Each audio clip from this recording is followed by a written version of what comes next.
हरि ओम. सद्गुरु ओम मालती आई की जय. व्रजभूमीतील भक्तकथा मालेत मी अनुप्रिता थत्ते तुम्हा सर्वांचं स्वागत करते. या कथामालेतली 100वी कथा आज आपण ऐकणार आहोत. ही कथा आहे वृंदावन येथे राहणाऱ्या भक्तप्रवर श्री राधिकादासजी महाराज यांची. महात्मा श्री राधिकादासजी महाराज यांचा जन्म राजस्थान प्रांतातील झुंझुनू या जिल्ह्यात चिडवा नावाच्या एका गावामध्ये झाला. त्यांचा जन्म संवत 1933 माघ कृष्ण पक्ष अष्टमी या दिवशी चिडावा या गावातील एका उच्चकुलीन ब्राह्मण कुटुंबामध्ये झाला. त्यांच्या वडिलांचं नाव होतं पंडित लक्ष्मीराजजी मिश्रा. लक्ष्मीराजजी मिश्रा यांची पहिली पत्नी निवर्तली होती आणि तिला काही अपत्य झालेलं नव्हतं. ह्या श्री रामप्रसादजी यांची आई ही लक्ष्मीरामजी यांची दुसरी पत्नी होती. पण श्री रामप्रसाद यांना जन्म देताच बाळांपणामध्येच त्यांच्या आईचाही स्वर्गवास झाला. त्या काळच्या रीतीप्रमाणे पंडित लक्ष्मीरामजी यांनी तिसरा विवाह केला. त्यांच्या तिसऱ्या पत्नीलाही 3 मुलगे झाले. आता ह्या घरामध्ये एकंदरीत 4 मुलगे होते. आता या कारणामुळे राधिकादासजी यांच्या प्रारंभिक जीवनामध्ये त्यांची थोडी कुटुंबामध्ये उपेक्षाच झाली. पण आपलं जे दैवगत भांडवल होतं म्हणजे प्रतिभा, पराक्रम आणि जन्मजात भक्तीचे संस्कार याच्यामुळे एक महान पंडित आणि आदर्श भक्त या रूपामध्ये ते पुढे खूप प्रसिद्ध झाले. ते लहान असतानाच त्यांनी न्याय, व्याकरण आणि ज्योतिष याचं अगदी उत्तम ज्ञान संपादन केलं आणि ते त्याच्यामध्ये पंडितच झाले. न्याय आणि व्याकरण हे त्यांनी पंडित स्नेहीरामजी यांच्याकडे शिकून घेतलं. ज्योतिषाचं शिक्षण त्यांनी श्री रूडमलजी पुजारी यांच्याकडे घेतलं आणि प्रसिद्ध पौराणिक विद्वान श्री रामेश्वर मिश्रजी यांच्याकडून सगळ्या पुराणांचाही अभ्यास त्यांनी केला. विवाहयोग्य झाल्यावरती त्यांचा विवाह मालसिसर या गावातील खेडवाल जोशी ह्या परिवारातील एका सुयोग्य कन्येशी झाला. वृंदावन येथील रामगडचे सेठ, त्या सेठांची एक तिथे पाठशाळा होती. त्या पाठशाळेमध्ये त्यांना नोकरी पण मिळाली. आपल्या परिवारामध्ये नेहमीच उपेक्षित असे राहिलेले श्री राधिकादासजी आता स्वतःच्या पायावर उभे राहिले आणि अर्थातच त्यामुळे स्वतंत्र झाले. मग आपल्या नैसर्गिक प्रवृत्तीच्या अनुसार जीवन घालवण्याचा त्यांना आता अवसर मिळाला. त्यांच्या मनामध्ये भक्तीचं बीज होतच. ते संस्कार घेऊनच ते जन्माला आलेले होते. वृंदावनातलं वातावरण भक्तीला अत्यंत अनुकूल होतं. त्यामुळं भक्तीच्या बीजाला अंकुर फुटले आणि भक्ती वेल पानाफुलांनी डवरून आली. त्या काळामध्ये श्री रणछोडदासजी महाराज नावाचे निंबार्क संप्रदायातील एक सिद्ध संत होते. त्यांच्याकडून रामप्रसाद यांनी दीक्षा घेतली आणि आता अध्यापनाचं कार्य करत करत ते भजन साधनेला लागले. आपली नोकरी आणि आपली भजन साधना याच्यामध्ये ते बुडलेले असत. त्यामुळे बरेच दिवस झाले तरी आपल्याला पुत्रप्राप्ती झालेली नाही हे त्यांच्या फारसं लक्षात आलेलं नव्हतं. पण त्यांची पत्नी मात्र आपल्याला मूल नाही म्हणून उदास राहू लागली. एक दिवस तिने आपल्या पतींना नमस्कार करून पुत्रप्राप्तीची इच्छा प्रकट केली. आत्तापर्यंत या आध्यात्मिक साधनेमध्ये श्री राधिका प्रसादजी यांनी बरंच काही मिळवलेलं होतं. त्यामुळे त्यांनी एक परमेश्वराच्या प्रसादाबरोबर जे पान ठेवतात ते पान तिला खायला दिलं आणि मनोरथ पूर्तीचा आशीर्वाद दिला.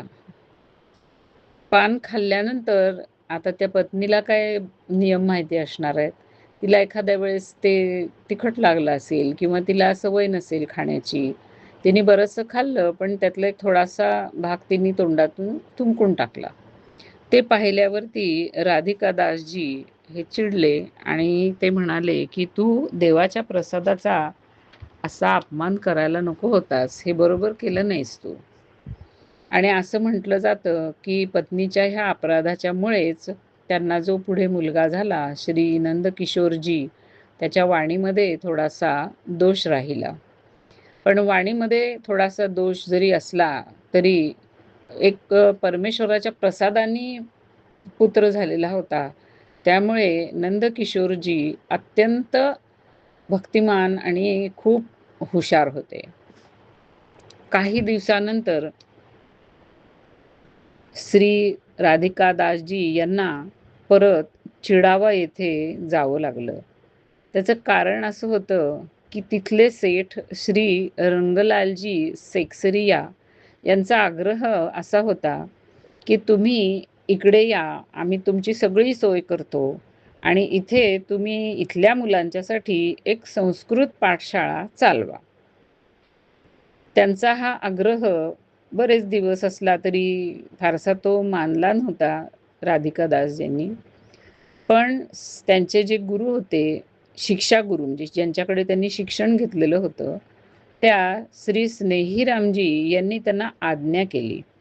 आता ते मात्र हे टाळू शकले नाहीत आणि म्हणून सेक्सरिया सेठांच्या एका शिवनाथ रायजी की हवेली नावाच्या मोठ्या हवेलीमध्ये त्यांनी पाठशाळा सुरू केली. वृंदावन येथून ते चिडावा येथे गेले, पाठशाळा सुरू केली, पण वृंदावन त्यांच्या हृदयामध्येच जाऊन बसलेलं होतं. त्यामुळे वृंदावनाला ते विसरू शकत नव्हते. वारंवार ते वृंदावनात जात असत. श्रावण आणि फाल्गुन या महिन्यामध्ये तर वृंदावनला ते जाणार हे अगदी निश्चितच होतं. ते चिडावामध्ये राहत जरी असले तरी मनाने ते वृंदावनामध्येच राहत असत. आता अध्यापनाचा त्यांचा जो काही प्रकार होता तो आणि त्यांचा दिनचर्या याच्याबद्दल आपण जर ऐकलं तर अगदी लक्षात येतं, की त्यांची दिनचर्या ही एका उच्च कोटीच्या विरक्त अशा वैष्णवाला साजेशीच होती. ते रात्री 2 वाजता उठत, हातपाय धुवून भजन साधनेला बसत. ते सकाळी 10 पर्यंत एका आसनावर बसलेले असत. 10 वाजता उठून शौच, स्नान वगैरे सगळं करून, काय दूध पिणं वगैरे असेल, नाश्ता करणं असेल ते करून ते पुन्हा भजनात बसत. त्यांचे विद्यार्थी त्या पाठशाळेमध्ये राहायलाही होते. त्यातलेच कुणी एक विद्यार्थी 3 वाजता प्रसाद तयार करत म्हणजे अ, प्रसादासाठी अन्न तयार करत, त्यांच्या गोपाळाची पूजा करत, त्याला प्रसाद नैवेद्य दाखवत आणि तो प्रसाद यांच्या भोजनासाठी तयार करून ठेवत. मग श्री राधिका दासजी हे तो प्रसाद ग्रहण करत आणि त्याच्यानंतर ते थोडा वेळ मुलांना शिकवत असत.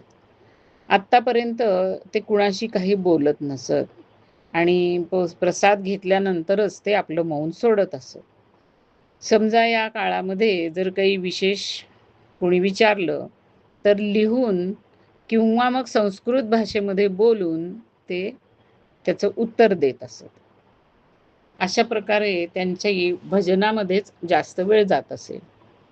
जेव्हा उन्हाळ्याचे दिवस असतील तेव्हा ते पाठशाळेसमोरची जी एक जागा असते त्याच्यामध्ये उत्तरेला तोंड करून भजनासाठी बसत असत. त्या भजनामध्ये ते इतके तन्मय होत की दिवस उगवून आता ऊन अंगावर आलं तरी सुद्धा त्यांना काही भान राहत नसे. त्यांना इतका घाम येत असे की त्या घामाने खालची जमीन भिजत असे. जमीन भिजली की ते थोडंसं पुढे सरकत, पुन्हा तिथेही घाम इतका येई की तिथली जमीन ओली लागू लागे, मग ते पुन्हा आणखीन पुढे सरकत. अशा प्रकारे तो जो पाठशाळेच्या समोरचा जो अंगणाचा भाग होता, तो 30 फूट लांब होता. तर ते असे 30 फूट पुढं सरकत जात, पण भजनातनं उठत नसत. संध्याकाळच्या वेळेला शिकवून वगैरे झाल्यावरती ते आपल्या पाठशाळेमध्ये सुद्धा हरिसंकीर्तन करत. त्यामुळे ते फार शिकवत नसले तरी त्यांचं शिकवणं जे का थोडंफार होतं ते इतकं उत्तम होतं, की त्याच्यावरती सुद्धा विद्यार्थी आणि विद्यार्थ्यांचे पालक हे अगदी खुश असत. कारण छात्रांच्या वरती अत्यंत उत्तम असे संस्कार होत असत. रात्रीला ते एका मंदिरामध्ये कीर्तनाला जात असत. हे मंदिर सेठ श्री रामकृष्णजी डालमिया यांनी आयोजित केलेलं असे. त्या डालमियाजींची एक रामनामावली नावाची हवेली होती आणि तिथे ह्या कीर्तनाचं आयोजन केलेलं असे. हे त्या कीर्तनामध्ये जाऊन सहभागी होत असत. जिथे कुठे हरिकीर्तन असेल तिथे हे अवश्य जात आणि भाग घेत असत. त्यांना रासलीला सुद्धा अतिशय आवडत असे. रासलीलेमध्ये सुद्धा ते अगदी अवश्य भाग घेत असत आणि त्याच्या आयोजनामध्ये भाग घेत असत. पण ते कधी तिथं खाली बसत नसत. ज्या स्टेजवरती रामलीला चाललेली असेल, ती स्टेज असेल किंवा पटांगण असेल, तिथे ते त्या नटांच्या पाठीमागे म्हणजे त्या रामलीलेमध्ये रामसीता वगैरेंचं काम करणारे जे काही नट असतील त्यांच्या पाठीमागच्या बाजूला उभे राहत आणि गरमीच्या दिवसामध्ये त्यांना पूर्ण त्यांची ती रासलीला खेळ जो असतो तो पूर्ण होईपर्यंत पंख्याने वारा घालत असत. कारण त्यांची अशी गाढ श्रद्धा होती, की हे साधारण बालक जे असतात ते जेव्हा रंग लावून नट म्हणून त्या पात्र म्हणून उभे राहतात, राम म्हणून उभे राहतात, सीता म्हणून उभे राहतात, त्यावेळेला ते साधारण बालक नसतात, तर साक्षात भगवंत त्यांच्यामध्ये येत असतो. आणि त्याप्रमाणेच त्या सर्व स्वरूपांशी ते अतिशय आदराने वागत असत. अशा प्रकारे राधिका दासजी यांचा सगळा वेळ अधिकतर भजनामध्येच जात असे. त्यामुळे पाठशाळेमध्ये शिकवायला ते तसा त्या मानाने अगदी कमी वेळ देत असत. असं जरी असलं तरी हे सेक्सरिया शेठ जे काही होते, त्यांना त्यांचा भक्तिभाव अत्यंत आवडत असे आणि त्यांच्या भक्तिभावाने ते प्रसन्न होऊन त्यांचा जो काही पगार असेल त्याच्यापेक्षाही त्यांना काही प्रसंगी ते काही देऊ इच्छित. तर हे राधिका दासजी ते घेत नसत आणि ते म्हणत असत, की जेवढा तुम्ही मला पगार देताय त्याच्या एवढं सुद्धा मी परिश्रम करत नाही, तेवढं सुद्धा मी शिकवत नाही आणि मग मी त्याच्यापेक्षा जास्तीचं कसं घेऊ? त्यांच्या या सगळ्या गुणांवरतीच ती माणसं लोभावलेली होती. अशा प्रकारे भजनभक्ती ही चाललेली होती आणि त्यांचा संसारही चालू होता. आता यापुढे त्यांच्या आयुष्यात काय काय घटना घडल्या हे आपण पुढील भागामध्ये ऐकूया. हरी ओम.